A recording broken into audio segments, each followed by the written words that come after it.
Hello नमस्कार दोस्तों, क्या हाल चाल है। आशा करते हैं सारे लोग एकदम बढ़िया हैं, एकदम मस्त हैं। हम नरेशन पढ़ रहे हैं और नरेशन में यह दूसरा वीडियो है। जो लोग पहला नहीं देखे हैं देख लीजिए, क्योंकि उसमें इंट्रोडक्शन हमने दिया है। और यह देखिए, यह भी एक तरीके से इंट्रोडक्टरी क्लास ही है उसके बारे में, क्या कि नरेशन होता क्या है, रूल्स वगैरह धीरे धीरे देखते हैं, आगे जब आएगा देखा जाएगा।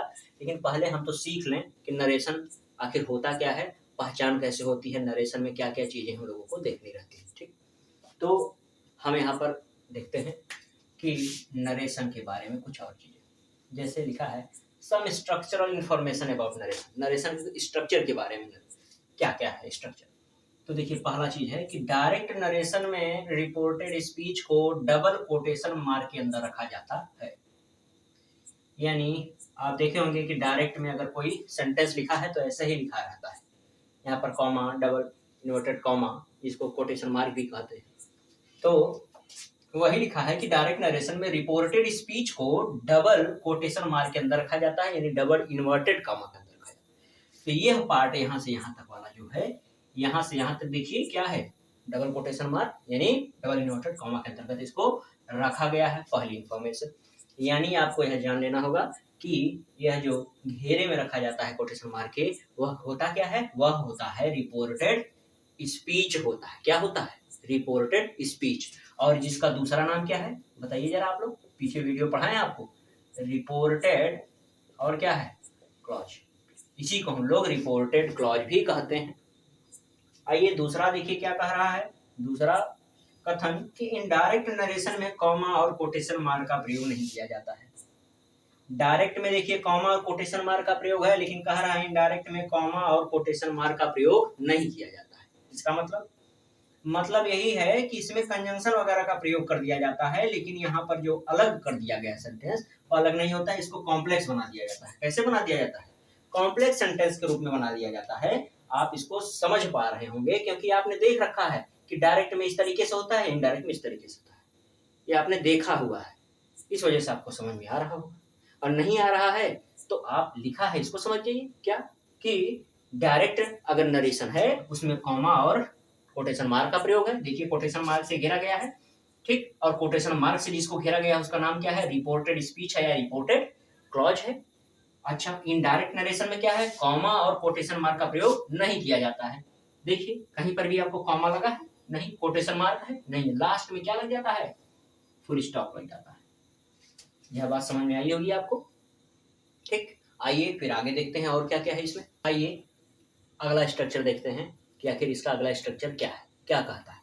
कह रहा है इनडायरेक्ट स्पीच में रिपोर्टर यानी वक्ता के कथन का आशय नहीं बदलता है, बल्कि कहने का तरीका बदल जाता है।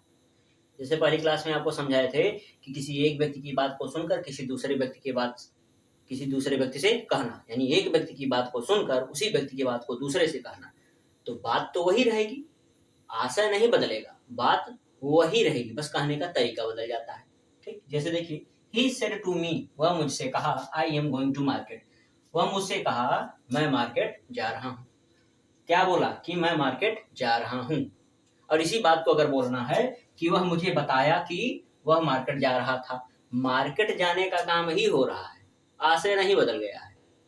यानी जो लिखा गया है कि रिपोर्टर के कथन का आशय नहीं बदलता है, अर्थ नहीं बदलता है, ठीक। यानी डायरेक्ट हो या इनडायरेक्ट हो, दोनों में आशय नहीं बदलता है, बस टेंस बदल जाता है, कहने का तरीका बदल जाता है। आई बात समझ में।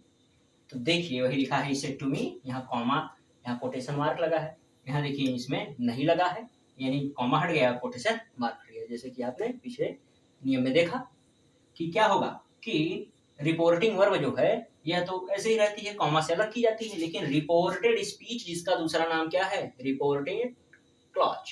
तो रिपोर्टेड क्लॉज या रिपोर्टेड स्पीच यह जो है कोटेशन मार्क के अंदर आता है। अच्छा, यहाँ पर लेकिन अगर इनडायरेक्ट बनाया जाए तो वह कोटेशन मार्क हट जाता है, कॉमा हट जाता है, लास्ट में क्या लग जाता है, फुल स्टॉप लग जाता है।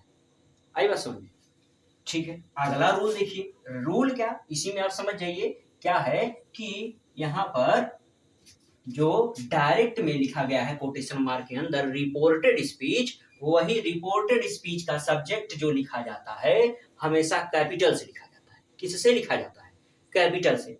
यानी हम कोई भी सेंटेंस अगर लिखने वाले हैं जो डायरेक्ट में है, जैसे मैं कह दूं कि आई सेड टू हिम, मान लीजिए हमको कहना है आई सेड टू हिम, अब क्या कहे, मान लीजिए उससे कहे कि please bring me a glass of water, please bring me a glass of water, मान लीजिए हमने यही कहा। तो यहां देखिए जो शुरुआती वर्ड है इस रिपोर्टेड स्पीच का वह कैपिटल से देखिए लिखा गया, पहला इसका इस वर्ड का पहला लेटर कैपिटल से होगा, यही रूल है। तो अगला रूल क्या है कि अगर रिपोर्टेड स्पीच हमको लिखना है डायरेक्ट में तो उसका पहला वर्ड, उसका पहला लेटर क्या होगा, कैपिटल होगा। पहले वर्ड का पहला लेटर कैपिटल होगा। आई बात समझ में? चाहिए तो इसको आप लोग इसको लिख लिए हो तो हम साफ करके इस वाले को लिख देते हैं, इसको भी आप नोट करिए, यह भी जरूरी है। तो अगला क्या है, चौथा नंबर है डायरेक्ट नरेशन में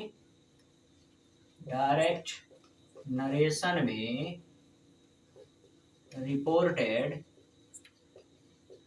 क्लॉज, चाहे आप रिपोर्टेड क्लॉज कहिए या इसी को रिपोर्टेड स्पीच कह दीजिए, स्पीच का पहला वर्ड के पहले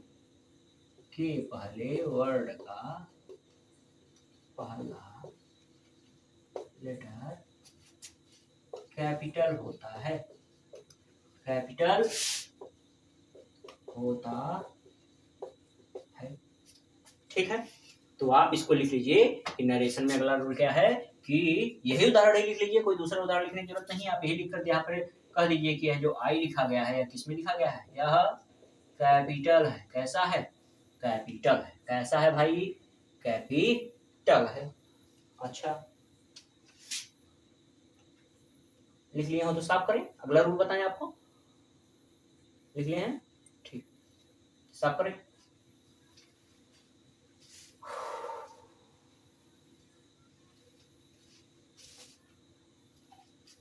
अगला रूल आपका है पांचवा, क्या है, इनडायरेक्ट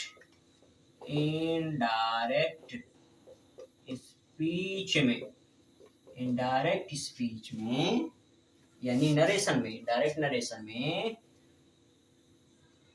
वाक्य का अंत हमेशा फुल स्टॉप से होता है, फुल स्टॉप से होता है।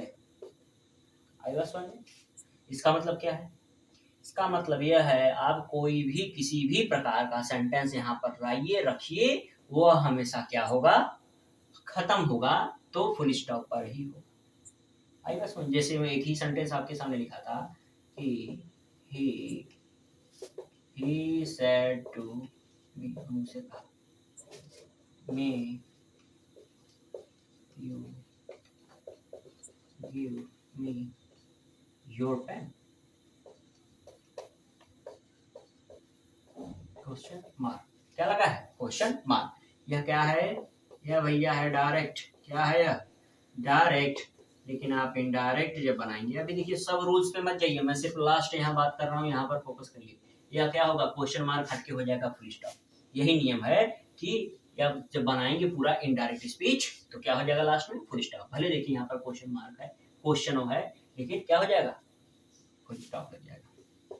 He asked me if, you change होगा, I might give, me change होगा, him, your चेंज होगा,